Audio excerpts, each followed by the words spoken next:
என்றால் கர்த்தர் மறுரூபமாகுதல். Today's title we are going to meditate on Matthew chapter 17 from 1 to 8. Therefore, இதோட title இன்னைக்கு வந்து Transfiguration of our Lord. மறுரூபம் ஆகுதல். இந்த மறுரூபம் ஆண்டவராக இயேசு கிறிஸ்து இந்த மலையிலே சென்று இந்த 3 சீஷர்களை கொண்டு போகும் பொழுது கர்த்தர் இப்படியாக அவர்களுக்கு முன்பதாக மறுரூபம் ஆகுகிறார். ஓகே, மறுரூபம் ஆகுவதற்கு முன்பதாக இயேசு கிறிஸ்து அங்கே வசனத்திலே வாசிக்கிறோம், 6 நாளுக்கு பிறகு இயேசு கிறிஸ்து அவர்களை கூட்டிக் கொண்டு சென்றார் என்று. 6 நாள் பிறகு. எந்த 6 நாள் பிறகு? What is this meaning of 6 days after 6 days? அப்படின்னா 6 நாள் பிறகு என்னவென்றால் இயேசு கிறிஸ்து சிசிலியா பிலிப்பி என்ற தேச ஊரில் அவர் அங்கே ஊழியர் செய்திட்ட பிறகு அங்கே ஏன்னு சொன்னால் அங்கே மக்கள் வந்து அந்நிய தேவர்கள் வணங்கி கொண்டு இருந்தபடினால் அவங்களுக்கு ஒரு உபதேசம் பண்ணி அங்கே ஒரு முடிஞ்ச பிறகு அந்த 6 நாள் பிறகு தான் இவருக்கு வருகிறதை பார்க்கின்றோம். கர்த்தராகிய இயேசு கிறிஸ்து இங்கே ஆண்டவர் வெளிப்படுத்துகிறார். இயேசு கிறிஸ்துவை பற்றி God reveals about Jesus Christ what he has done. அவர் என்ன செய்தார் என்றும் அவர் எப்படிப்பட்டவர் என்றும் இங்க கர்த்தர் இயேசு கிறிஸ்துவை வெளிப்படுத்துகிறார். ஓகே, பிரியமானவர்களே, தேவகுமாரின் மகிமை இங்கு வெளிப்படுகிறது. சோர்ந்து போன சீஷர்களுக்கு கர்த்தர் இங்கு இயேசுவின் பாடுகள் மரணத்தை குறித்து இவர்களுக்கு ஞாபகப்படுத்துகிறார். யாரு? ஆண்டவர் இயேசு கிறிஸ்து இங்க இவர்களுக்கு ஞாபகப்படுத்துகிறார், சீஷர்களுக்கு, இந்த 3 பேருக்கு. அதுதான் முக்கியம். இது ஏன் இயேசு செய்யணும்? கர்த்தர் ஏன் அந்த அந்த மகத்துவத்தை, அந்த பிரசனம், அந்த மறுரூபம் ஏன் காட்ட வேண்டும்? பூமியிலே காட்டிருக்கலாம், இல்லை வேற என்ன காட்டிருக்கலாம் அப்படின்னு நீங்க கூட நினைக்கலாம் இல்லையா? ஐயா மேலே கொண்டு போய் காட்டணும். அதுக்கு காரணம் இருக்கலாம் இல்லையா? மலை மேலே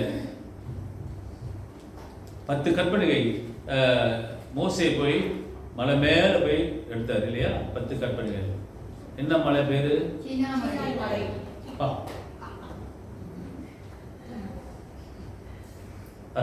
சீனாய். அதான் மலை மேலே. ஆக ஆண்டவருக்கு அப்படியே ஒரு திட்டம், இப்படிதான் போகணும், வந்து எடுக்கணும். ஓகே, மத்தேயு 17ஆம் அதிகாரம் 1-8 வரை நாம் எடுத்துக்கிறோம். ஒன்றா வாசிங்கள், மைக்கு வைக்க வாசிங்கள். ஓகே, 1வது வசனம். 6 நாளைக்கு பின்பு இயேசு பேதுருவையும் யாக்கோபையும் அவனுடைய சகோதரனாகிய யோவானையும் கூட்டிக் கொண்டு தனித்திருக்கும்படி உயர்ந்த மலையின் மேல் போய் அவர்களுக்கு முன்பாக மறுரூபமானார். ஓகே, அவர்களுக்கு முன்பாக மறுரூபம் ஆனார். ஓகே, இந்த மறுரூபமானது அவர்களுக்கு முன்பாக போனது இந்த சீஷர்களுக்கு ஒரு நன்மையான ஒரு அனுபவங்கள் உண்டானது. Okay.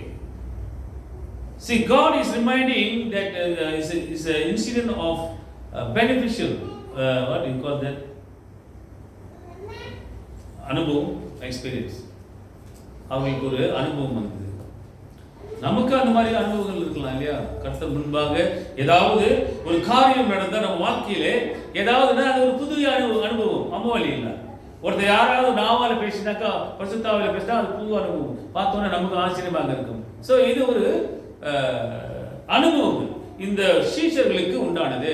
இந்த 3 பேரும் எதிர்பார்க்கல. இயேசு கிறிஸ்து அவர்களை கூட்டிட்டு கொண்டு போகும் பொழுது வாங்க போகலாம் அப்படின்னு சொன்ன போது இவங்களும் பின்னால போனாங்க, எங்கேயோ கூட்டு போறாருன்னு. ஆனா இந்த இடத்துல போயிட்டு அங்க 3 பேர் அங்க நிக்கிறாங்க. பார்த்தீங்களா? 1 படம் கொடுத்த போட சொல்லிட்டேன் கிருபா. ஓகே, அப்புறம் போடுங்க அதை. ஓகே, ஆக இயேசு கிறிஸ்து இங்க மறுரூபம் ஆகிறது. அவருடைய முகம் பிரகாசம் சூரியனை போல பிரகாசித்தது என்று வேதம் சொல்லிக்குது. அவருடைய வேட்மை, அவருடைய போட்டிருக்க அங்கெல்லாம் வெண்மையா இருந்ததுதான். 3வது வசனம் 2ல வாசிக்கணும், அப்படியே வாசிப்போம். அவர் முகம் சூரியனை போல பிரகாசித்தது. முகம் எப்படி இருந்ததா? சூரியனை போல. முடியுமா? சூரியனை போல பிரகாசம் பார்க்க முடியுமா நம்மனால? மோசே அப்படிதான் மலையில இருந்து ஏறி 10 கற்களுக்கு கொண்டு வரும்போது அப்படிதான் பிரகாசமா இருந்தது. ஆமா, அப்படிதான் வேதம் சொல்லிக்கிறது. அப்படிதான் வாசிக்கும் போது. ஓகே, அப்புறம் அவர் வஸ்திரம் வெளிச்சத்தை போல வெண்மையாயிற்று. அவரு வஸ்திரம் வெளிச்சமா, இந்த வெள்ளை மாதிரி இதோட வெளிச்சமா இருந்தது. அப்புறம் அப்பொழுது மோசேயும் எலியாவும் அவரோடு பேசுகிறவர்களாக அவர்களுக்கு காணப்பட்டார்கள். See, Jesus was transfigured and his face was shone like a sun. Melvin and Marcus, how Jesus' face was bright. Like what? Marcus? Bright as the sun. நாங்கள் அப்பப்போ பிடிப்போம் உங்களை. ஓகே, ஸோ இவர்கள் இந்த மலையின் மேல் போன மலை பேர் மவுண்ட் ஹெர்மான் என்று சொல்லப்படுகிறது. அந்த மலை மேலே தான் நாங்கள் போய் பார்த்தேன். அந்த படம் தேடி காணாது போச்சு. அந்த வீடியோ வச்சுருந்தேன், அதுவும் தெரில. ஏதோ ஒரு படம் தான் நான் கொடுத்தேன். ஓகே, நாங்கள் மலையில் போகும்போது அந்த மலை மேலே ஏறத்தால ஒரு 15 நிமிஷம் மேலே வண்டியில் ஏறிட்டு போனாங்க. அப்படியே சுற்றி சுற்றி சுற்றி அந்த மேலே தான் ஒரு சபை கட்டியிருக்காங்க. சபை பேர் கேரவன் சர்ச் அப்படின்னு தான் நினைக்கிறேன்.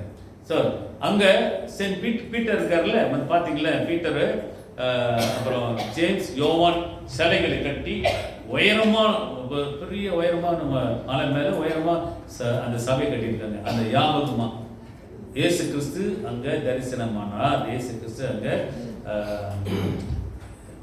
மறுரூபமானார் என்று அந்த இடம் ஒரு ஞாபகமாக கட்டப்பட்டது. நாங்கள் போய் பார்த்தோம் அந்த படத்தில். அப்புறமே பாருங்க. ஓகே, அந்த கொஞ்சம் அந்த ரோடு எப்படி இருக்கிறது. ஓகே, ஆக பிரியமானவர்களே, இயேசு கிறிஸ்து இங்கே இப்படியாக வெண்மையாக அவரோட முகம் சூரியனை போல பிரகாசித்தது என்று இங்கே பார்க்கிறோம். அதான் மவுண்ட் ஹேமன் சொல்லி. இதுக்கு முன்பதாக பிரியமானவர்களே, நீங்க இயேசு கிறிஸ்து பேதுரு கிட்ட சில வார்த்தைகள் அவர் உருவாடுகிறது பார்க்கிறோம். அவர் என்ன சொல்றாரு?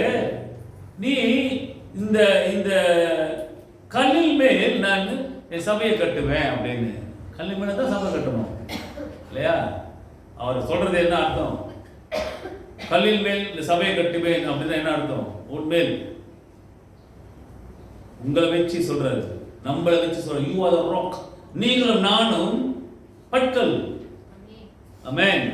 அந்த பட்கள் மேலே சபை கட்டப்பட்டிருக்கிறது. செங்கல் கட்டப்பட்டதில்லை. மனிதர்கள் உங்களுக்குள்ளே கட்டப்பட வேண்டும். You are the rock. நீயே அந்த பட்கள். அதனால தான் இயேசு கிறிஸ்து பேதுருவை தேர்ந்தெடுத்தார். ஏன்னா அவன் சுறுசுறுப்பானவன், கொஞ்சம் என்ன கோபக்காரன். இருந்தாலும் அவன்கிட்ட அந்த அந்த தைரியமும் அந்த வல்லம் அந்த உற்சாகம் ஆண்டவர் அங்கே கண்டு கொண்டார். அப்ப 16ஆம் அதிகாரத்தில் அவர் பேசும் பொழுது அவர் சொல்லுகிறாரு, இவனை பற்றி பாருங்க.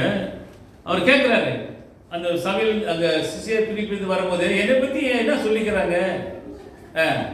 இப்போ உங்களை கேட்பல என்னை பற்றி என்ன பேசிக்கிறாங்க அப்படின்ட்டு. அப்புறம் அந்த மாதிரி இயேசு கேட்கிறாரு, என்னை பற்றி என்ன பேசுறாங்க? ஓ, நீ தேவகுமாரன், மனுஷகுமாரன், மெய்யாகவே நீ தேவகுமாரன் அப்படின்னு சொல்லுகிறாங்க அப்படின்னு சீஷர்கள் சொல்றாங்க. இவன் ஜோன்சனை கேட்கிறேன், என்ன ஜோன்சன் என்னை பற்றி என்ன பேசுறாங்க சபையில் அப்படின்னு. ஓ, ஓகே பாஸ்டர், நீங்க மோசமான ஆளு, நீங்க சரியில்லை அப்படி இப்படின்னு சொல்றாங்க அப்படின்னு அவர் சொல்றாரு. அது இருக்கட்டும், நீங்க என்ன சொல்றீங்க என்னை பத்தி? உலகத்தை விட்டுரு, மக்களை விட்டுரு, உங்களுடைய விசுவாசம், உங்களுடைய நம்பிக்கை மேல எப்படி இருக்கு? அதுதான் பேதுரு கேட்கிறார். நீ என்ன நினைக்கிற அப்படின்னு. அப்பதான் சொல்றான், நீரே என்னது மெய்யான தேவகுமாரன் மனுஷன் அப்படின்னு அவன் சொல்லும் பொழுது, அப்ப இயேசு கிறிஸ்து சொல்றாரு, உன்மேல இந்த திருச்சபை கட்டுவேன். வசனம் பாருங்க, 18ஆம் வசனத்துல 16-17. இயேசு அவனை நோக்கி யோவானின் குமாரனாகிய சீமோனே, நீ பாக்கியவான், மாம்சமும் இரத்தமும் இதை உனக்கு வெளிப்படுத்துவதில்லை, பரலோகத்தில் இருக்கிற என் பிதா இதை உனக்கு வெளிப்படுத்தினார். என்ன வெளிப்படுத்தினார்? 18ல, மேலும் நான் உனக்கு சொல்லுகிறேன், நீ பேதுருவாய் இருக்கிறாய், இந்த கல்லின் மேல் என் சபையை கட்டுவேன், இந்த கல்லின் மேல் என் சபையை கட்டுவேன். அப்படின்னா இந்த கல்லின் மேல், உங்க மேல, இந்த சபையில் இருக்கிற அங்கத்தினர் மேல நம்பிக்கை வைத்து சபையை கட்டுவேன் அப்படின்னு அவரு அங்க சொல்றது பார்க்கணும்.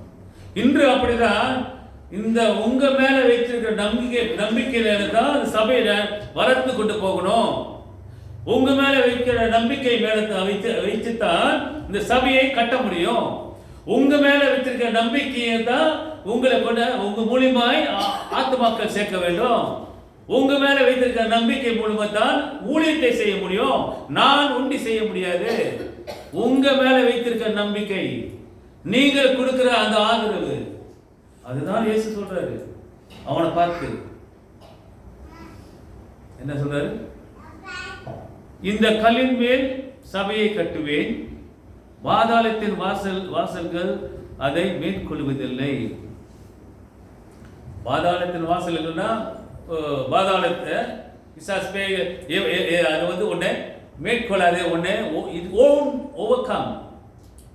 Understand? The Hades you will never overcome it அப்படின்னு இங்க சொல்லுகிறது. அதுதான் ஆக இது இயேசு கிறிஸ்து இப்படியாக பேதுரு பார்த்து சொல்றது வந்து இன்றைக்கு பிரியமானவர்கள், இன்று அதே ஆண்டவராக கர்த்தர் அவர் சொன்னது, see on this rock I will build my church and the gates of Hades will not overcome it. Therefore அப்ப அவர் என்ன சொல்றாரு? இவருக்கு சொன்னது போல இன்று நான் சொன்னது மாதிரி பிரியமானவர்களே, நீங்களும் அந்த பற்களாக இருக்கிறீர்கள். You also as a rock. Jesus wants to build the church on behalf of us. அப்ப நம்ம மூலமாய் சபையை கட்ட அந்த அந்த பொறுப்பை நமக்கு கொடுத்திருக்கிறார். சபை கட்டுறதுனா பில்டிங் சொல்லல, ஓகே, ஆத்மாக்கள், மக்களை போய் ஆண்டவரோட செய்தி சொல்றது. ஸோ அப்ப சபையானது எப்படின்னாக்கா இஸ் பில்ட், அந்த அஸ்திபாரம் அந்த அப்போஸ்தலர் மூலமா, அப்போஸ்தலர் மேலையும் அந்த தீர்க்கதரிசியும் மேலையும் சபை கட்டப்பட்டது அந்நாளிலே. அதே தீர்க்கதரிசியும் அதே அப்போஸ்தலர்களும் இன்று நம்ம பிரதிபலிக்கின்றோம். We are representing as the prophets and the apostles to build the church. Okay? சபையை இப்படியாக கட்டுவது நாம அந்த பொறுப்பு ஆண்டவர் கொடுத்திருக்கிறார். இங்க 3ஆவது வசனத்துல ஆண்டவர் இங்க அவர் என்ன எப்படி இருக்கிறாரு, எப்படி சொல்றாரு? 3ஆவது வசனம்,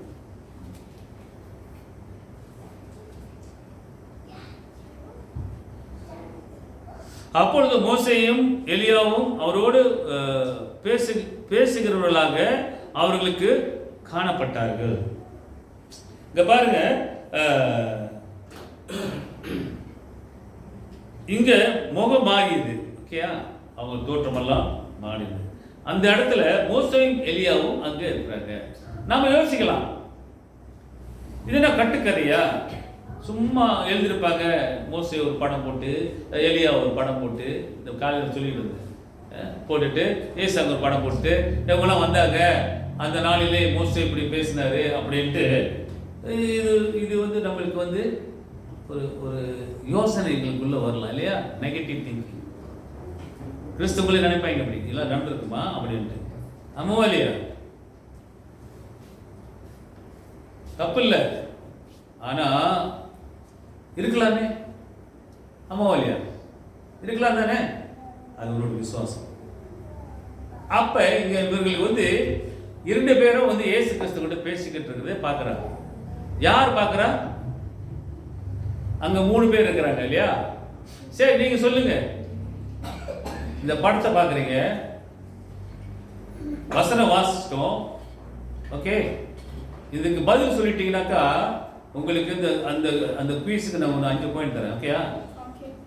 இல்லை 7 பாயிண்டே கொடுக்குறேன். ஓகேயா? எத்தனை பேர் அதில் இருக்காங்க? எத்தனை பேர்?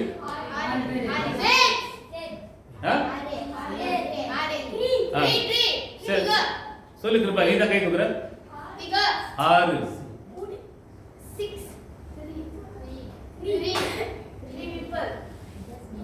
எத்தனை பேர் பேசிக்கிட்டு இருந்தாங்க? 3. ஓகே,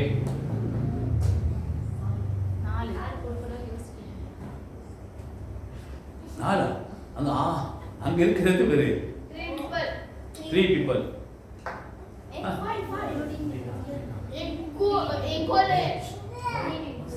கடவுள் கர்த்தர்கிட்ட வேண்டிக்கங்க, ஞானத்தை கொடுங்க ஆண்டவரே, ஞானமா என்ன சொல்லணும் அப்படின்று. ஓகே ஓகே, எத்தனை பேர் சொன்னீங்க? 6 பேர். ஓகே, 3. சரி, ஓகே, நம்ம end of the message after announcement I'll tell you the answer. Okay, யாருக்குமே இது சொல்ல மாட்டேன், இப்ப சொன்னவங்க எல்லாத்துக்கும் பாயிண்ட் சொல்ல மாட்டேன். ஓகே, ஆக பிரியமானவர்களே, அங்க பேசிக் கொண்டு இருப்பதை பார்க்கிறோம். ஓகேயா? அப்ப என்ன பேசிக் கொண்டிருந்தார்கள்? இங்க போட்டிருக்கு, இயேசு கிறிஸ்து கிட்ட எலியாவும் மோசேயும் பேசுறாங்க. மோசே எதற்காக வரணும்? அங்க மோசே அந்த நாளில் பழைய ஏற்பாட்டிலே மோசே வந்து என்ன செய்யறான்? See, Moses appears as the representative of the old covenant and promise of salvation. அப்ப இங்க மோசே குறித்து என்ன சொல்லுகிறது என்றால், பழைய ஏற்பாட்டு பழைய உடன்படிக்கையும் அந்த ரட்சிப்பின் வாக்குத்தத்தத்தையும் குறித்து இங்க மோசே இங்க காணப்படுகிறார். அப்ப பழைய உடன்படிக்கை என்றால் என்ன? கர்த்தர் மோசே கிட்ட சொன்னது என்ன? நீ இந்த வனாந்தரத்தில், இந்த எகிப்து தேசத்திலிருந்து இந்த அடிமைத்தனத்தில் வாழ்கின்ற இந்த இஸ்ரவேல் மக்களை நீ கொண்டு போ. இவர்கள் எனக்கு கீழ்ப்படிகிறவர்களாக இருந்தால், என் வார்த்தைக்கு they must obey my commandment, என் வார்த்தைக்கு கீழ்ப்படிந்து அப்படி இருப்பார்களானால் அவர்களுக்கு ரட்சிப்பின் வாக்குத்தத்தத்தை நான் கொடுக்கிறேன். அவரை ரட்சிக்கும்படியாக, அவரை காப்பாற்றும்படியாக. அப்ப இந்த எகிப்து தேசத்திலிருந்து கொண்டு போ, எகிப்து தேசத்தை நான் காப்பாற்றி வந்து அவர்களுக்கு நான் அவர்களுக்கு தேவனா இருக்கிறார், நான் அவர்களை காப்பாற்றுவேன், அவர்கள் ரட்சிக்கும்படியாக இந்த சத்தியத்தை வாக்கை ஆண்டவர் மோசேயிடம் சொல்லுகிறதை பார்க்க. அதனால்தான் மோசே பழைய ஓல்ட் கவர்னன்ட் பழைய உடன்படிக்கைக்கு அவர் ஆதாரமாகவும் அந்த நியாய பிரமாணத்துக்கு அவர் உள்ளவராக அங்க பிரதிபலியாக பிரதிநிதியாக அவர் அங்க இருக்கிறார். அதான் மோசே. எலியா பார்ப்போமே, ஏன் எலியா இருக்கணும்? எலியா ஏனென்றால் எலியா தீர்க்கதரிசிகளுக்கெல்லாம் பெரியவர். அது மட்டுமல்ல, இஸ்ரேல் மக்கள் இஸ்ரேல் மக்கள் மனம் திரும்புவதற்காக இவர்களெல்லாம் மனம் திரும்பி ஒருமனப்பட்டு ஒருங்கிணம் செய்து அவர்கள் கொண்டு வந்தது இந்த தீர்க்கதரிசியாக எலியா. அதனால்தான் தீர்க்கதரிசிக்கு பெரியவராக அவர் காணப்படுகிறார். 2, ஒன்று நியாயப்பிரமாணம், ஒன்று வந்து என்னது? தீர்க்கதரிசி. ஓகே, அதனாலதான் 2 பேர் அங்க காணப்படுகிறது. இது காணப்படுகிற மற்றவங்களும் கொண்டாருங்களாங்க. இவங்க 2 பேர்த்தை கொண்டாரு. இந்த சீஷர்களுக்கு இது ஒரு ஆதாரம். சீஷருக்கு இது பார்க்கும் பொழுது அது ஒரு விசுவாச நம்பிக்கை வரும். இட்ஸ் a witness, ஒரு சாட்சியாக இருக்கிறதுனால ஆண்டவர் இங்க இவருக்கு 3 பேரும் கொண்டு போறாரு. இவருக்கு மூலமானதான் பெருமாறுகளே. அப்புறம் தான் நிறைய விஷயங்கள், சுவிசேஷங்கள், கர்த்தர் பற்றி உள்ள நற்செய்திகள் அவர்கள் பிரசங்கித்தார்கள். இன்று அன்று அவர்கள் செய்ததை இன்று 2000 வருஷத்துக்கு பிறகு எத்தனை கோடி மக்கள் இயேசு கிறிஸ்துவை பற்றி, சுவிசேஷத்தை பற்றி, நற்செய்தியை பற்றி சொல்லியிருப்பார்கள் அல்லவா? இன்று அந்த பொறுப்பு பிரியமானவர்களே, அந்த 3 பேர் போல நமக்கும் அது கொடுக்கப்பட்டிருக்கிறது. நீ போயிட்டு வானத்தில் போயிட்டு நீ பார்க்க தேவையில்லை.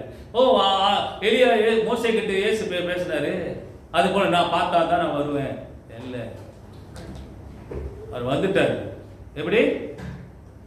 இயேசு வந்துட்டார். அம்மாவாலியா அந்நாளிலே மோசே கிட்ட மோசே கிட்ட ஆண்டவராகி கர்த்தர் நேரடியாக பேசினார். எப்படி? God spoke to Moses directly with the voice. குரல் கேட்டது. யாருக்கு? மோசேக்கு. அந்த நாளிலே 10 கற்பனை அவர் சொல்லும் போது இப்படி எழுத சொன்னாரு.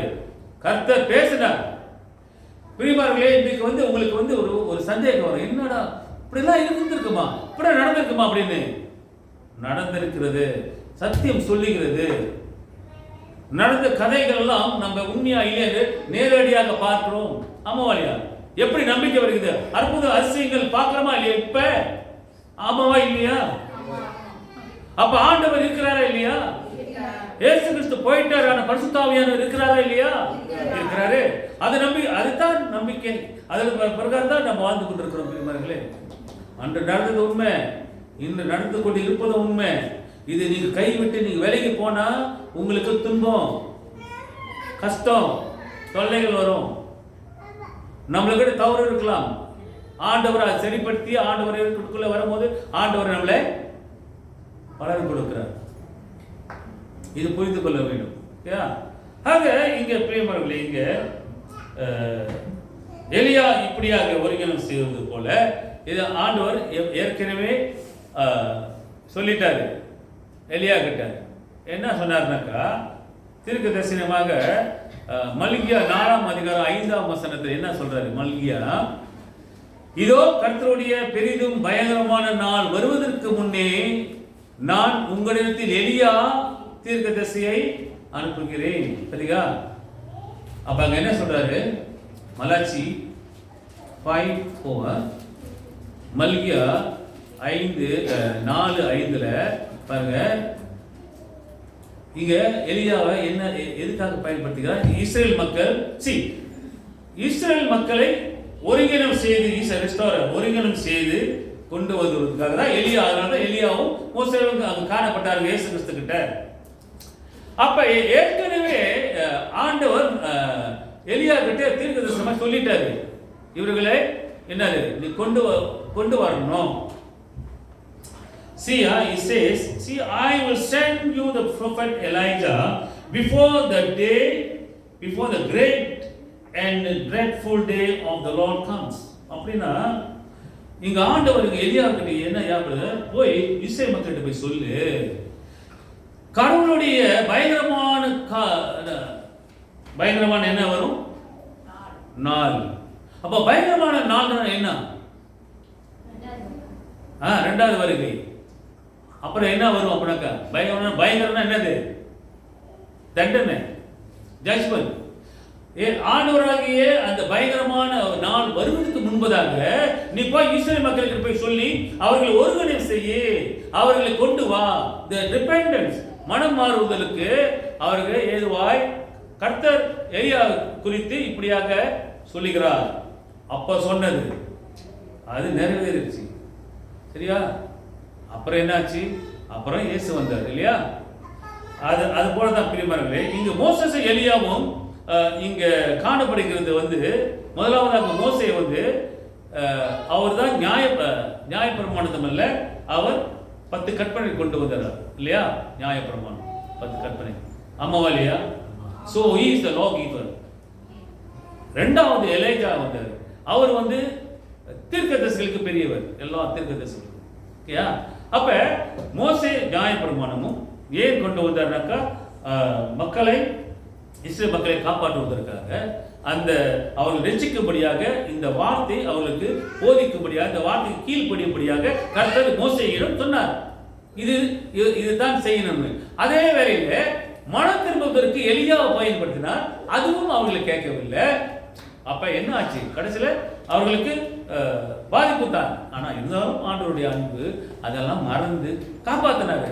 அந்த எகிப்து தேசத்துறது பரவாயில்ல, காப்பாற்றி விட்டுருவோம், ஏன்னா இவங்களுக்கு நான் ரொம்ப நேசிக்கிறேன், அன்பு கொடுக்குறேன் என்று அந்த அன்பு நிமித்தமாக அவர்களுக்கு இன்று வரையிலும் ஆண்டவர் இந்த இஸ்ரேல் மேல் ஒரு கண்மணி போல கண்ணா பார்க்கிறார். ஆக பிரியமானவர்களே, இங்கே இருவரும் இப்படியாக, யார் மோசேயும் எலியாவும் இப்படியாக செயல்படுத்தி கொண்டு வந்தார்கள். மூன்றாவதாக இயேசு கிறிஸ்து மெசியாவாக வருகிறார். அவர்கள் நியாயப்பிரமாணம் மோசே ஒருங்கினம் செய்த நம்ம எலியா, இப்ப மெசியாவாக வந்திருக்கிறார் இயேசு. அப்ப இயேசு இங்கே தீர்க்கதரிசிகளுக்கு, அந்த சீஷருக்கு முன்பதாக இவர் காட்சி அளிப்பது அவர்களுக்கு ஒரு பயனுள்ளதாக இருந்தது. இருந்தாலும் கூட இவர்களே அந்த சாட்சியாக இருந்தார்கள். அதான் உண்மை. அதுபோல பிரிவார்களே, இன்று இயேசு கிறிஸ்துவுக்கு நாம் அப்படியாக சாட்சிகளாக இருக்க வேண்டும். நீங்க கேட்கலாம், அன்று நேரம் பார்த்தாங்க சாட்சியாக இருக்குது, நான் சாட்சி சொல்றேன், அது பரவாயில்ல.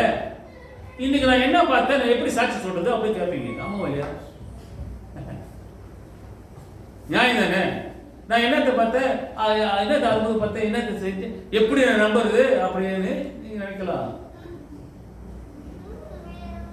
கஷ்டம் தான் இதுக்கு நான் சொல்ற பதில் கூட. உங்களுக்கு உயிர் இருக்குல்ல,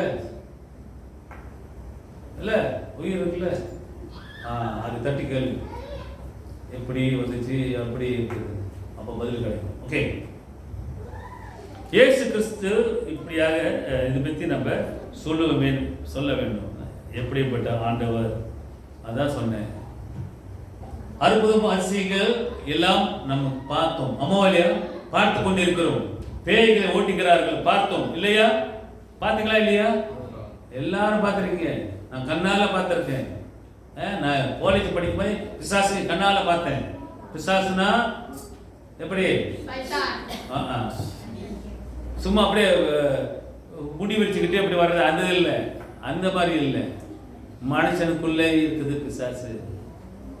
ஒவ்வொருத்தருக்கிட்ட ஒவ்வொரு பிசாசு இருக்கு.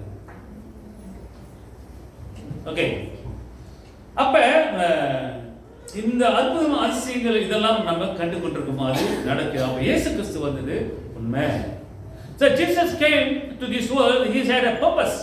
இயேசு கிறிஸ்து இந்த உலகத்துக்கு வந்தது ஒரு நோக்கம் உண்டு. உங்களுக்கு ஒரு நோக்கம் உண்டு, எனக்கு ஒரு நோக்கம் உண்டு. உங்களுடைய நோக்கம் என்ன? பணம் சம்பாதிக்கணும், ஏன் பிள்ளைகளை படிக்க வைக்கணும், இதுதான் நம்முடைய நோக்கம். நல்லா இருக்கணும், தப்பு இல்லை. ஆனா இயேசு கிறிஸ்துவின் நோக்கம் என்ன? What is the purpose of Jesus Christ? Hello? Save us. Right. Samu? Forgive our sin. Good. Samu? Why he came? யார் சொன்னா? சாலியா. Make disciples. Make disciples. Disciples.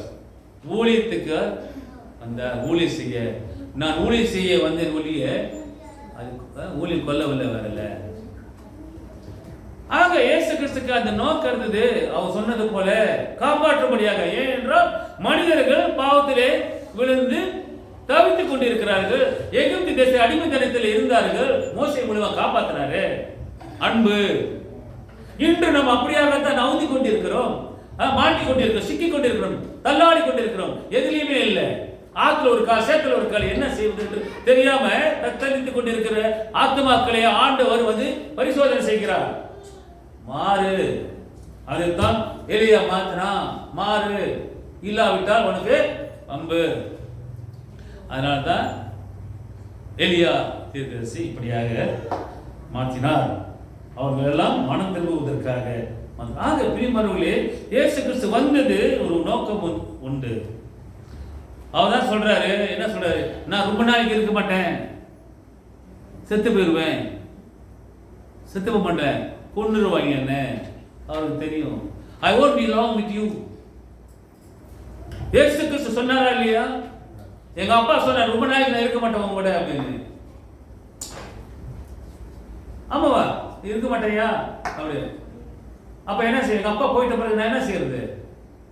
ஆழ்ந்து கொண்டு இருக்கணுமோ? தத்தெடுத்துக்கிட்டு கத்துக்கோ. அப்ப எங்க அப்பா சொன்னது எல்லாம் செஞ்ச கத்துக்கிட்டதுனால தான் இன்னைக்கு நான் நிக்கிறேன். எங்க அப்பா சொன்னது அந்த மணல்ல போட்டு எழுதுனால தான் இன்னைக்கு நான் தமிழ் பேசுறேன். தமிழ் நான் ஸ்கூலுக்கு போகல, தமிழ் படிக்கல. ஆனா இருந்தாலும் அவர் கொடுத்த அந்த போதனை, அந்த அறிவுரை, இன்னைக்கு இயேசு கிறிஸ்து அப்படி கொடுத்த போதனை, இயேசு கிறிஸ்து அறிவுரை இன்று நம்ம பயன்படுத்தி அது பிரகாரம் நம்ம ஆண்டவருக்கு சாட்சி சொல்லும் பிள்ளைகளாக இருக்கணும் என்று ஆண்டு விரும்புகிறார். ஆனா நம்ம என்ன செய்யறோம்? ரைட், எங்க உள்ள சோறு இது? அதாம்மா ஏப்பானா கண்டினியூ. ஓகே, பயப்படாதீங்க. இது ஒரு சேட்டை தானே. சரி சரி, ஓகே பரவாயில்ல. அது பாருங்க மேலே எது சார் முந்துருச்சா? இல்லை, ஓகே ரைட், நோ ப்ராப்ளம். இருக்கிற வெளிச்சம் இருக்கு. ஓகே, ஆக பிரியமானவர்களே, இந்த இந்த பொறுப்பு ஆண்டவர் இங்க சொல்றது, நான் ரொம்ப நாளைக்கு இருக்க மாட்டேன். அதனால நீங்க என்ன செய்யுங்க, அந்த அந்த பொறுப்புக்குள்ள நம்ம நிறைவேற்றும்படியாக அந்த கடமை நமக்கு கொடுத்திருக்கிறார். இன்று உங்களுக்கும் எனக்கும் அந்த பொறுப்பை கொடுத்திருக்கிறார். God has given us the task and the responsibility to fulfill His desire. அவர் அந்த காரியத்தை, அவர் நினைத்த காரியங்களை நிறைவேற்றும்படியாக அந்த பொறுப்பு நமக்கு கொடுத்திருக்கிறார். இல்லவா? அது நிறைவேற்றணும். அதுதான் நம்முடைய கடமை. நம்ம இந்த உலகத்தில் வாழ்ற வரைக்கும் அது செஞ்சுதான் ஆகணும். அது அவருடைய திட்டம். நான் உன்னை படைத்தேன், உனக்கு உயிர் கொடுத்தேன், நீ எனக்கு பதிலாக எனக்கு நீ சேவை செய். அவ்வளவுதான். இந்த உலகத்தில் வாழ்ற வரைக்கும் அதெல்லாம் நடக்கும். அந்த ஆசீர்வாதம் அதெல்லாம் நீ அனுபவி. ஆனால் நீ எனக்கு செய்ய வேண்டியது நீ செய். ஏனென்றால் நான் உன் தேவன், உன்னை படைத்தேன். அதுதான் இஸ்ரேலுக்கு சொன்னது போல இன்று நமக்கு புரிகிறார். ஆக கடவுள் ஆண்டவர் கொடுத்த இந்த பொறுப்பை நாம் பொறுப்பாக செய்ய வேண்டும். 9ஆம் வசனம் வாசிங்க. எனக்கு இங்க இருட்டா இருக்கு, தெரியல. அவர்கள் 18 தான். அவர்கள் மலையில இருந்து இறங்கின போது இயேசு, ஓகே பரவாயில்ல, 7ஆவது வசனம். அப்பொழுது இயேசு வந்து அவர்களை தொட்டு, எழுந்திருங்கள், பயப்படாதேயுங்கள் என்றார். எழுந்திருங்கள், பயப்படாதேயுங்கள். பாருங்க, பயந்தார்கள் இல்லையா? ஆண்டவர் இங்க ஆதரவு சொல்லுகிறார். பயப்படாத, உலகம் முடிவு பரியந்த வரை நான் உங்களோடு கூட இருக்கிறேன், பயப்படாத. அப்புறம் என்ன பயம்? அதான் சொல்றாரு. அந்த பயத்தோடு நம்ம வாழ்ந்தோம்னா முடியாது. கர்த்தர் நம்மோடு இருக்கிறாரு அந்த விசுவாசம் நம்பிக்கையோடு இருக்கும். அதனாலதான் ஆண்டவர் நம்ம தொடுகிறார். கர்த்தர் உன்னை தொட்டா வாழ்க்கை மாறிடும். தொட்டாரு, அவனுடைய தொட்டு ஏந்திரி அப்படின்னா பயப்படாத. மாறிச்சு. 2000 வருஷத்துக்கு வரைக்கும் இது மாறிக்கொண்டிருக்கிறது கர்த்தர் தொட்டதனால. இன்று அதே போல பிரியமானவர்களே, கர்த்தர் நம்மளை தொட்டாக்கா நம்முடைய வாழ்க்கை மாறும். அந்த மாறுதலுக்கு ஏதுவாக நீ இடம் கொடுக்கணும், அவ்வளவுதான். ஓகே, அடுத்தது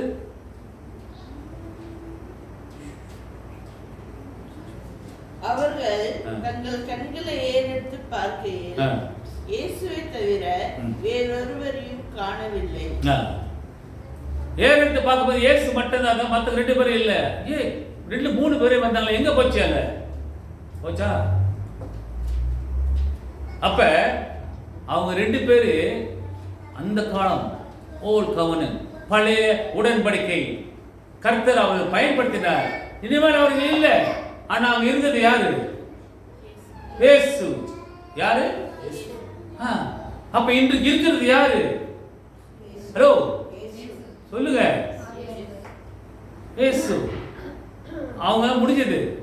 பழைய கதை முடிஞ்சது. அது பிறகுதான் இயேசு வந்தார் புதுப்பிக்க, நம்முடைய வாழ்க்கையை புதுப்பிக்க, நம்முடைய வழிநடத்துறதுக்கு. ஆனா இயேசு வந்துட்டு போயிட்டாரா இல்லையா? எங்க போனாரு? பரலோகத்து மேலோகம். ஆனா போயிட்ட பிறகு விட்டுட்டு போயிட்டாரா நம்மள? எப்படி? ஹalleluya. Holy Spirit. பரிசுத்த ஆவியானவர் நம்மளை தேர்ந்தெடுக்கிறார். ஆமாயா, பாருங்க நல்லா ஸ்டெப் பை ஸ்டெப் பாருங்க. கர்த்தர், இயேசு, பரிசுத்த ஆவி. கர்த்தர் அன்று பேசினார். கர்த்தர் அன்றைக்கு நேரடியாக பேசினார். அதனால இங்க இயேசு கிறிஸ்து அவர் செய்த அந்த காரியத்தை பார்த்த பிறகு அவங்க 3 பார்த்தார்கள், 3 பேர் இருந்தாங்க. ஆனா அங்க இயேசு கிறிஸ்து சொல்றாரு, யாருக்கு சொல்லாதீங்க அப்படிதான் சொல்றாரு. ஏன்? அற்புதம் அதிசயங்கள் நீங்களா பார்த்த உடனே நமக்கு சொல்லாம இருக்க முடியுமா? ஹலோ, ஆண்டவர் செய்த அற்புதம் எது இருந்தாக்கா, பேய் பிசாசு ஓட்டம் பொழுது, நோய்களை குணமாக்கும் போது நீங்க சொல்லாம இருப்பீங்களா? ஆமா. ஆனா நான் சொல்றேன் சொல்லாதீங்க அப்படின்னு எப்படி இருக்கும்? எனக்கு என்னமோ போச்சு மண்டை ஓட்டுருச்சு அப்படி சொல்லுவீங்க இல்லையா? சோ அப்ப இப்படி சொல்லணும். அதுதான் இங்க பேதுருக்கு சொன்னாரு, சொல்லாதீங்க அப்படின்னாரு. ஆனா பேதுரு என்ன செஞ்சான்? எபிஸ்டல் யார் வாசிச்சா? ஓகே, எபிஸ்டல் 2 பீட்டர் 1:16 வாசிமா. நாங்கள் தந்திரமான கட்டுக்கதைகளை பின்பற்றினவர்களாக அல்ல, அவருடைய மகத்துவத்தை கண்ணார கண்டவர்களாகவே நம்முடைய கர்த்தராகிய இயேசு கிறிஸ்துவின் வல்லமையையும் வருகையையும் உங்களுக்கு அறிவித்தோம். பாத்தீங்களா? கட்டுக்கதை இல்ல, நாங்க சும்மா சொல்லல அப்படின்னு, நாங்க பார்த்தோம் அப்படின்னு சாட்சி சொல்றோம் பேதுரு மக்களுக்கிட்ட, சீசர்கிட்ட. இது கட்டுக்கதை இல்ல, நான் கண்ணார கண்டதை நாங்க சொல்லுகிறோம், அவரோட வல்லமையை. பாத்தீங்களா? ஆண்டவர் சொல்ல வேணான்னு சொன்னாரு. ஆனா இருந்தாலும் ஏன் அப்படின்னாக்கா, அவருடைய காரியம் இன்னும் நிறைவேறவில்லை. என்ன காரியம்? அவர் சிலுவை நோக்கி செல்லுகிற சம்பவங்கள் வருகிறது, காலம் நெருங்கி கொண்டிருக்கிறதுனால அவர் ஆண்டவர் இது சொல்லாத சொன்னாரு. சொல்லிட்டாக்கா அப்படி எதுவும் அவர் வைத்திருக்க திட்டம், அந்த தீர்க்க தரிசனம் நிறைவேறாது என்ற காரணத்தை கொண்டுதான் ஆண்டவர் இப்படியாக அவர்கள்ட்ட சொல்லாதீங்க சொன்னாரு. அது அவருடைய பொறுப்பு. ஆனா இருந்தாலும் முடிந்த பிறகு பேதுரு சொன்னானே, கண்ணார கண்டோம், காதால கேட்டோம், அவர் செய்த அற்புதம், அதெல்லாம் அந்த வல்லமையும் எல்லாத்தையும் அங்க சொல்லுகிறார். இது மாணவர்களே, இந்த வாழ்க்கையும் அப்படிதான். நல்லா யோசனை பண்ணி பாருங்க. இங்க அதே வல்லமை மகிமை இன்று நமக்கு அறிவிக்கப்படுகிறது என்று நாம் யோசிக்க வேண்டும். எப்படி அதே வல்லமையும் மகிமையும் இன்று நமக்கு அறிவிக்கப்படுகிறது? முடிய சொல்லுங்க. How does what do you call that? The glory of God is revealed to us. How? Through what? Through what? What? Through the Bible words. பெரிய கைத்தட்டு கொடுங்க. வார்த்தை சொல்றேன். இன்னைக்கு எப்படி வெளிப்படுகிறது? வார்த்தை இல்லையா? வார்த்தை மூலமாய் இங்கு வெளிப்படுகிறது. அந்த வல்லமை மகிமை இன்று நமக்கு எப்படி அறிவிக்கப்படுகிறது என்றால், தேவனுடைய வார்த்தை மூலமாக. இன்றைக்கு நீங்க ஜெபிக்கிற ஜெபத்திலே பதில் கிடைக்கிறதுனால இதான் அதோட வல்லமை. ஆக பிரியமானவர்களே, அவருக்கு நாம் செவி கொடுக்கிறவர்களாக இருக்க வேண்டும். மோசே ஆண்டவரை பார்க்கும்போது ஆண்டவருடைய என்ன கேட்டான்? சத்தத்தை பேசுறதை கேட்டான். Moses heard God's voice. மோசே பேசும்போது ஆண்டவருடைய குரல் கேட்டது, ஆண்டவர் பேசினார் அல்லவா? இரண்டாவது இயேசு வந்தார் இல்லையா? இயேசு வந்து பேசினார். மோசஸ் வந்து குரல் மட்டும் தான் கேட்டான். இயேசு வந்து பேசும்போது மக்கள் என்ன கேட்டாங்க? என்ன தெரிஞ்சிச்சு? இயேசுவோட குரல் கேட்டுச்சு. வேற டைரக்ட் லைவ் டெலிகாஸ்ட் மாதிரி நேரா பார்த்தோம். நேரா பார்த்து இயேசுவோட உருவாடுனது கேட்டோம். இயேசுவோட குரலை கேட்டோம். இயேசு செய்த அற்புதங்களை பார்த்தோம். எல்லாம் டைரக்ட் நடந்தது. லைவ் டெலிகாஸ்ட் மாதிரி அல்லவா? அப்ப அப்படி இருந்து கூட மக்கள், இந்த யூத மக்களே நிராகரித்தார்கள். கர்த்தர் மரித்தார், அப்புறம் உயிர்த்தார். அப்பைக்கும் பார்த்தாங்க. அமாலியா மரித்து உயிர்த்தெழுந்தார். அன்று மோசேக்கு குரல் கேட்டது. இயேசுவை நேரடியா பார்த்தோம். இயேசு கிறிஸ்து பரலோகம் சென்று போயிட்டாரு. இப்பொழுது யாரு? பரிசுத்த ஆவி. புரியுதுங்களா உங்களுக்கு? இப்ப நம்ம எத்தனாவது தலைமுறையில் இருக்கோம் தெரியுமா? மோசே குரல் கேட்டான், இயேசுவை அதனால பார்த்தாங்க இல்லையா? நம்ம பார்க்கல. இப்ப இயேசு கிறிஸ்து உயிர்த்தெழுந்தாரு. அதுவும் நம்ம பார்க்கல, நம்ம கேட்டோம். ஆனா பரிசுத்த ஆவியானவர் இருக்கிறார் என்று அனுப்புகிறேன், தேற்றுவாளர்களோடு இருப்பார் என்று சொன்னாரு. ஆனா இன்றைக்கு நம்ம அதை பார்க்கல இல்லையா? ஆனா எப்படி தெரிகிறது ஆவியானவர் இருக்கிறாருன்னு? வார்த்தை. வேற என்ன? ஹalleluya. You can feel. உன்னால உணர முடியும். பைபிள் ஸ்குயிஸ்ல நீ மின்னுக்கு இல்ல. உனக்கு வேற கேள்வி கேட்கிறேன் உனக்கு. ஓகே. அப்ப பாருங்க, அவன் பதில் கொடுக்குறான் ஒரு சின்ன பையன்.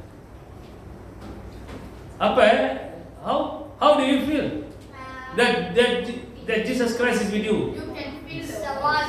Holy Spirit. அப்ப ஆவியானவர் நம்மோடு இருக்கிறார் என்ற நம்பிக்கையுடன் பிரியமானவர்களே நம்ம நம்ப வேண்டும் இல்லையா? The Holy Spirit is with us and the word is talking with us. ஆக பிரியமானவர்களே, முடிவாக டிரான்ஸ்ஃபிகேஷன். ஓகே, நம்முடைய வாழ்க்கை மறுரூபமாக வேண்டும். Jesus transfigured. இயேசு மறுரூபமானார். And that reflects in our life. Our life has to be transformed. அதாவது இயேசு மறுரூபமானது போல நம்முடைய வாழ்க்கையும் அது மாறுதல், ஒரு மாறுதலுக்குள்ள வர வேண்டும், மாற வேண்டும். அங்க இரண்டாவதாக சொல்றாரு, listen to him. எனக்கு நான் அவர் மேல பிரியமா இருக்கிறேன், நேசகுமாரன் என்றான். ஒரு குரல் மேலிருந்து வந்தது, listen to him. இன்று அப்படியாக தான் இருக்கணும் பிரியமானவர்களே. We have to listen. புரியுதுங்களா? You have to listen to the voice. மேகத்திலிருந்து ஒரு ஒலி வந்தது, மேகம் வந்தது, அங்க ஒரு சத்தம் வந்தது. என்னன்னா, கேளுங்கள், இவருக்கு கீழ்ப்படியுங்கள் என்று. அவங்க பயந்தார்கள். கர்த்தர் தொட்டார், பயப்படாத அப்படின்னு சொல்றாரு. அப்ப கர்த்தர் இந்த உடன்படிக்கை இயேசு கிறிஸ்து மூலமாய் நமக்கு உண்டு பண்ணிக்கிறார். இங்க சொன்னது போல, மோசேக்கு சொன்னது போல, கர்த்தராகிய ஆண்டவர் இந்த உடன்படிக்கை இயேசு கிறிஸ்து மூலமாய் நமக்கு உண்டு பண்ணிக்கிறார். ஆக பயப்பட வேண்டாம், பயப்படாதீர்கள் அப்படின்னு சொன்னார். சரி, நாம் பயப்பட வேண்டாம். ஸோ அவர் மேலே நம்ம அதிகமாக விசுவாசித்து அவரோடு நம்ம வாழ்ந்தோம்னா நமக்கு நன்மை. ஆக அவர் சொல்லிக்கிறது என்ன? Listen and obey to his words. அவருக்கு வார்த்தைக்கு செவி கொடுத்து கேட்டு, அது உனக்கு பயங்கரமான நாள் வருவதற்கு முன்பதாக நீ மாறிடு. Turn back before the dreadful day comes. The Lord, the day of Lord comes. கர்த்தருக்கு பயங்கரமான நாள் வருவதற்கு முன்பதாக நீ மாறிவிடு என்று ஆண்டவர் சொல்லி. அப்ப செவி கொடுப்பதற்கும் பிரியமானவர்களே கேட்பதற்கும் வித்தியாசம் உண்டு. Hearing, listening, hearing were different. I don't know how many of them you're hearing here my voice. Diana, can you hear my voice? Hearing, but are you listening to my message? Two different things, understand? You can hear my voice very far. Kripa என்னோட குரல் கேக்குதா? நான் பேசுறது கேக்குதா? கேக்குது. கேக்குது தானே? Okay. ஆனா என்னோட பிரசங்கத்துக்கு நீங்க செவி கொடுக்குறீங்களா? அதான் முக்கியம். ஓகே, அதை தான் சொல்றாரு. listen to him. ஓகே, அங்க கர்த்தர் தாமே உங்களை ஆசீர்வதித்து காப்பாற்றுவார். ஆமென். எல்லா புத்திக்கும் மேலான தேவ